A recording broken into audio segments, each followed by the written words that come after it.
फिरोजाबाद के टूंडला स्थित बेनीवाल गार्डन में भाजपा का बूथ अध्यक्ष सम्मेलन आयोजित किया गया, जिसमें उच्च शिक्षा राज्य मंत्री रजनी तिवारी, भाजपा प्रत्याशी विश्वदीप सिंह, भाजपा जिलाध्यक्ष उदय प्रताप सिंह समेत अन्य पदाधिकारी भी उपस्थित रहे। मुख्य अतिथि प्रदेश की उच्च शिक्षा मंत्री रजनी तिवारी ने बूथ अध्यक्ष सम्मेलन में आए बूथ अध्यक्षों व पार्टी के कार्यकर्ताओं का मार्गदर्शन व उत्साह वर्धन किया। निष्ठावान व ऊर्जावान कार्यकर्ताओं के दम पर भाजपा को हर चुनावों में एक नई ऊर्जा मिलती है। हर बूथ पर कमल खिलाएंगे। प्रधानमंत्री नरेंद्र मोदी के नेतृत्व में हम विकसित फिरोजाबाद लोकसभा बनाने हेतु संकल्पित हैं। भाजपा के कर्मशील कार्यकर्ताओं का उत्साह भाजपा को प्रचंड मतों से विजयी बनाने का प्रतिमान है। लोकसभा भाजपा प्रत्याशी ठाकुर विश्वदीप सिंह को प्रचंड बहुमत से जीत दिलाने का आह्वान किया। भाजपा के सभी बूथ अध्यक्ष जनता जनार्दन के बीच में हैं।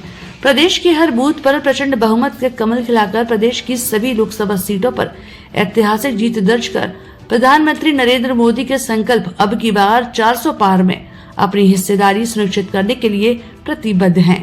बूथ सम्मेलन को लोकसभा प्रत्याशी ठाकुर विश्वदीप सिंह व जिलाध्यक्ष उदय प्रताप सिंह ने संबोधित करते हुए कहा कि इतनी बड़ी संख्या में बूथ स्तर के कार्यकर्ताओं का जोश और उत्साह देखकर मैं आश्वस्त हूं कि फिरोजाबाद की जनता हर बूथ पर कमल का फूल खिलाने जा रही है। ऐसा मेरा क्या है, मैं फिरोजाबाद में पैदा हुआ, फिरोजाबाद में पढ़ा लिखा, फिरोजाबाद में व्यवसाय करता हूँ, फिरोजाबाद के लोगों के बीच में रहता हूँ। उससे ज्यादा उपयुक्त सांसद और कौन हो सकता है फिरोजाबाद की बात उठाने के लिए। फिरोजाबाद लोकसभा के ऐसे 3 कार्य जो आपको लगता है कि वो होने चाहिए। फिरोजाबाद लोकसभा में इतने ज़्यादा कार्य होने भी, यद्यपि हम लोगों ने 10 साल में बहुत सारा काम कर लिया है कि उनके लिए ये लिस्ट बना मेरे लिए उचित नहीं होगा। मेरा साफ एजेंडा है कि मैं, अगर आप लोगों ने, मेरे क्षेत्र की जनता ने मुझे समय दिया, अवसर दिया, तो मैं सबसे पहले 5 क्षेत्र के प्रमुख लोगों की एक समिति बनाऊंगा। जो प्रायोरिटी बनाएंगे, क्या कार्य पहला होना चाहिए, मैं उनके निर्देश पर काम करूँगा। तीसरा मेरा सवाल, शिक्षा, स्वास्थ्य और रोजगार के क्षेत्र में आप अपने विभाग को कहाँ पे पाते हैं?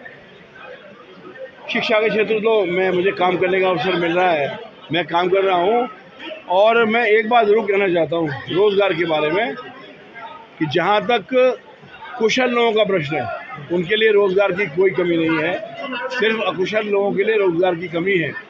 तो इसलिए अगर कोई व्यक्ति कुशल है तो उसके लिए मैं समझता हूँ रोज़गार की कोई बहुत बड़ी समस्या नहीं है। राम मंदिर, सीए और एनआरसी कितने बड़े मुद्दे हैं, क्या इनके सारे बीजेपी की सरकार आ सकती है? राम मंदिर, सीए, एनआरसी, आपने ऐसी बात की, अगर यूनिफॉर्म सिविल कोड की बात करती है बीजेपी तो इसमें गलत कहाँ करती है? जब हम सब, भारत का संविधान कहता है कि हम सारे के सारे एक समान हैं, तो फिर यूनिफॉर्म सिविल कोड क्यों नहीं होना चाहिए? और जहाँ तक राम मंदिर का प्रश्न है, हमारी आस्था का प्रश्न है, भगवान राम को वो लेकर आए हैं, हम उनके साथ हैं। और अब हम राधे राधे बोलना शुरू कर रहे हैं क्योंकि आगे का प्रोग्राम भी चलाना है। सांसदों पर ये आरोप लगता है कि वो क्षेत्र में आते नहीं है। आप चिंता न करिए, अगर आपने मुझे अवसर दिया तो 3 महीने बाद कहेंगे ये आते ज़्यादा है, जाते क्यों नहीं है। चलिए आज फिरोजाबाद लोकसभा का टूंडला विधानसभा का बूथ सम्मेलन का कार्यक्रम था, कामकाजी बैठक थी, लेकिन आपने आज जो कार्यकर्ताओं में जो जोश देखा, वो जोश बता रहा है कि वो हमारे प्रत्याशी हैं जो विश्वदीप सिंह जी ठाकुर जी, उनको सांसद बनाने के लिए तैयार हो गया है। नरेंद्र मोदी जी को तीसरी बार प्रचंड जीत के साथ प्रधानमंत्री बनाने के लिए तैयार हो गया है। फिरोजाबाद में कैफई परिवार से सीधी टक्कर है बीजेपी की, क्या मानती है? वो लोग एक परिवार की बात करते हैं। प्रधानमंत्री देश की 140 करोड़ जनता को अपना परिवार मानते हैं, तो उनसे हमारा कोई मुकाबला नहीं है। देखा जा रहा है काफी मंत्रों के बाद में बीजेपी प्रत्याशी को उतारा गया है, आखिर क्या कारण था कि इतनी देरी से प्रत्याशी को उतारा गया? देखिए, हम लोग 5 वर्ष जनता की सेवा करते हैं और हम लोग हमेशा से कहते आए हैं, हमारे प्रधानमंत्री जी हमारा नेतृत्व कर रहे हैं, हमारे मार्गदर्शन है, 400 पार की हम लोग बात करते हैं। हमको पूरा विश्वास है, हमने जनता की सेवा की है, हमें अपनी नीतियों के कारण, अपनी योजनाओं के कारण जनता पे पूरा हमको विश्वास है। 400 पार हम लोग लाने वाले हैं और प्रत्याशी सोच करके ही लाना चाहिए। हमको अपने घर से प्रत्याशी तो देना नहीं है, परिवार से प्रत्याशी तो देना नहीं है।